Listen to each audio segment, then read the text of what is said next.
everyone, welcome to my channel. So in today's class we'll create something super easy and also beautiful. I've made this particular design for a customer. Okay, so let's recreate it here using this cap, and it's a ready-made cap. You can find it in the market. Okay, and then I'll be using Crinoline also to create something. So this my Crinoline is in pieces, but I will use it to create this design. I will use one of it for loops and one of these for bows. Okay, and I think I'll be using the shorter one for the loops.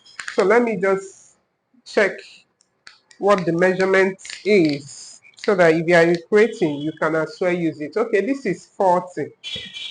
Okay, so I'll be using it for the loops. All right, so if I'm working with a crinoline, first thing I normally do is to just apply some glue here. You know, it frays. Okay, I apply some glue at this edges so that it stops it from fraying. So I will fold this way, then I will apply my glue at the tip.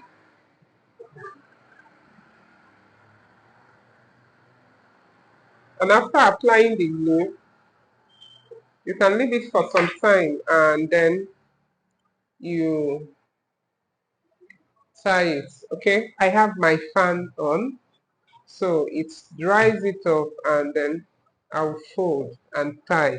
So one thing I notice is if you apply a craft glue on anywhere you want to, maybe be it a rose or your flower or any decoration or anything you are working it with, if you leave it for some time for it to dry off, it helps it stick better, and also to avoid these unnecessary stains on the hand. If you allow it to dry a little bit, it helps you avoid those things. Okay, so now that I've applied this glue, I'm going to tie this edge with my thread. Okay, so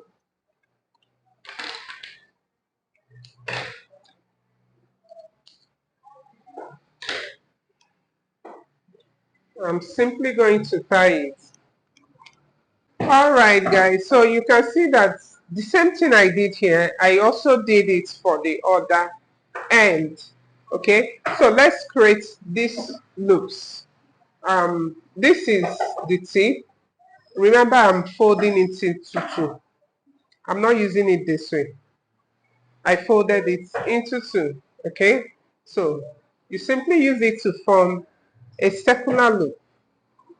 So start by creating something like this, and then you have the second step, you have the third step, and then the final step, which is the fourth step.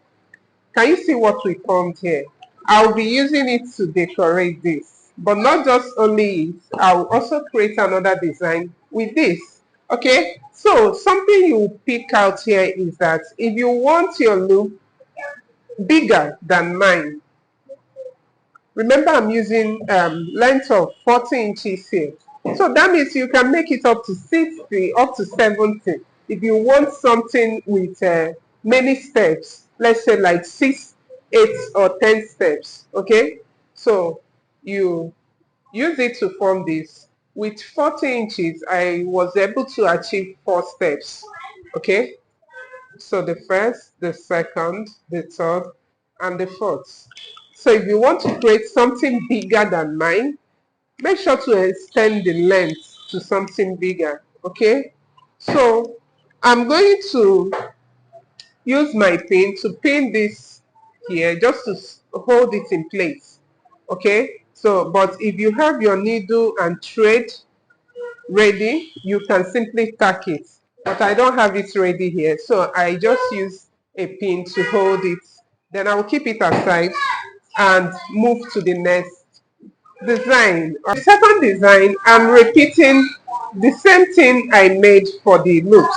I'm going to hold these two together, and also apply glue and also hold this end together. But before then, let me check the measurements I'm using here. Okay, so I have length of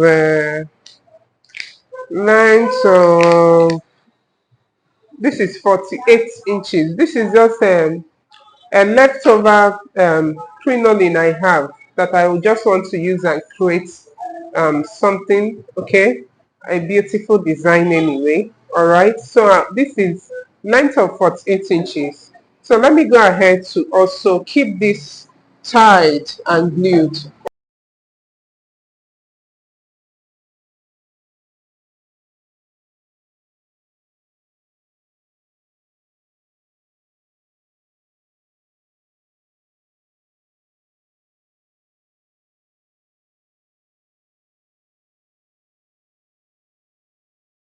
Okay, so I have the two ends tied also. So let me create the second design I'll be using for this very base. Okay, I have my thread already attached to the needle. Okay, so I'm ready to create something beautiful. So for this one, I want to form, let me say, a bow, but it will be some kind of short bows. It's not so big. And I also folded it into two. I'm not using it big as this. I also folded it into two. When I pass my needle, I pick up the thread just to secure it. Okay.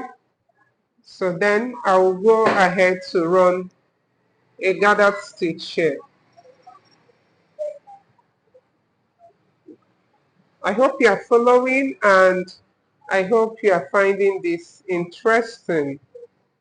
If you do so, give me a thumbs up, leave a comment. If you also have a question, I can respond to you.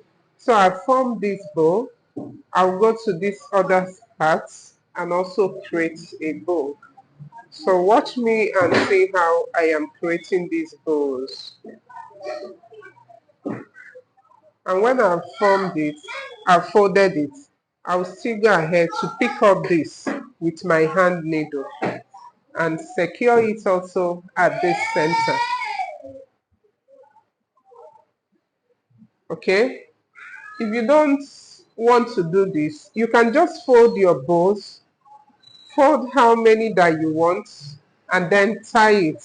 Okay, if you don't want to do this type of running a gathered stitch, you can just fold the bows this way, then use a thread to tie it. It's very easy, but most times I work this way.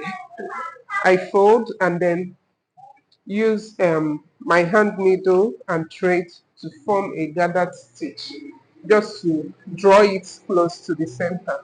Okay, so I also do this, and then for the last bow I also fold it and also bring it to the center. So if you notice something here, while folding all this bow, I ensure that they are of the same length. Okay, I ensure that they're of the same length. Assuming you want to add your own style, you can make maybe the first two bows bold while the other ones are shorter. Okay, it's just you adding your own style. But for this tutorial, I made the bows to be of the same length. Okay, so while doing this your own, you can add your own style to it. Okay, so with this thread still on it, I'll go ahead to place it on this.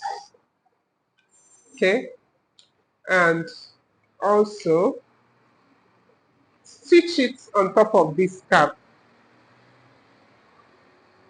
on top of this cap.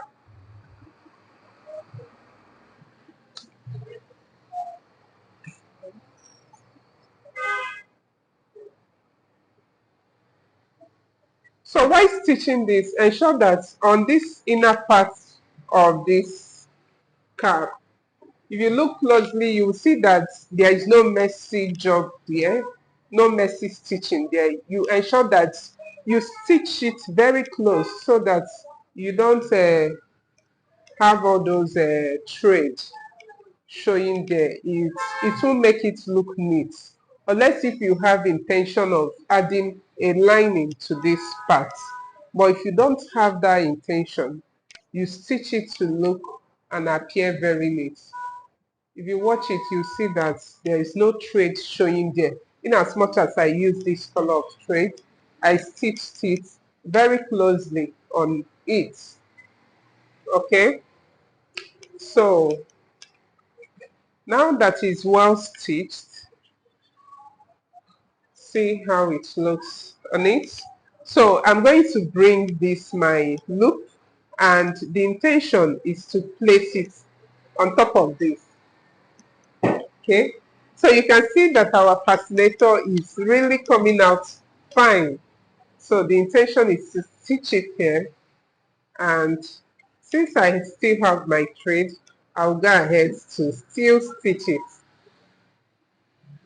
and hold everything together, everything on the base. When you stitch it, you can simply remove the pin that we attached on it initially. Okay, so this is very simple design. I created it for a customer. You know, customers that come to tell you, I don't want really a big design, and my budget is also low. So you just have to find a very simple design that you can simply create that will still come out beautiful. Okay, so after stitching, you simply, when you are already sure that this thing is firm on the base, you can simply knot your thread. You can simply knot it. This is, and then cut it off.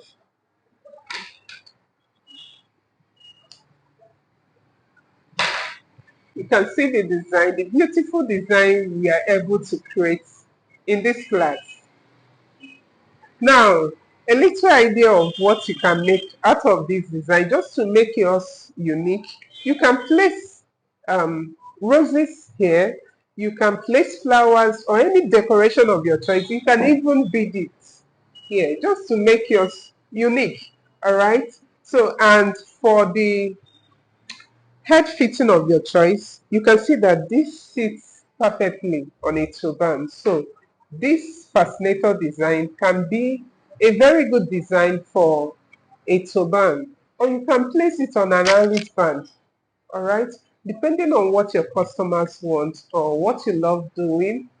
You can see this is a very simple design, and for them very beautiful.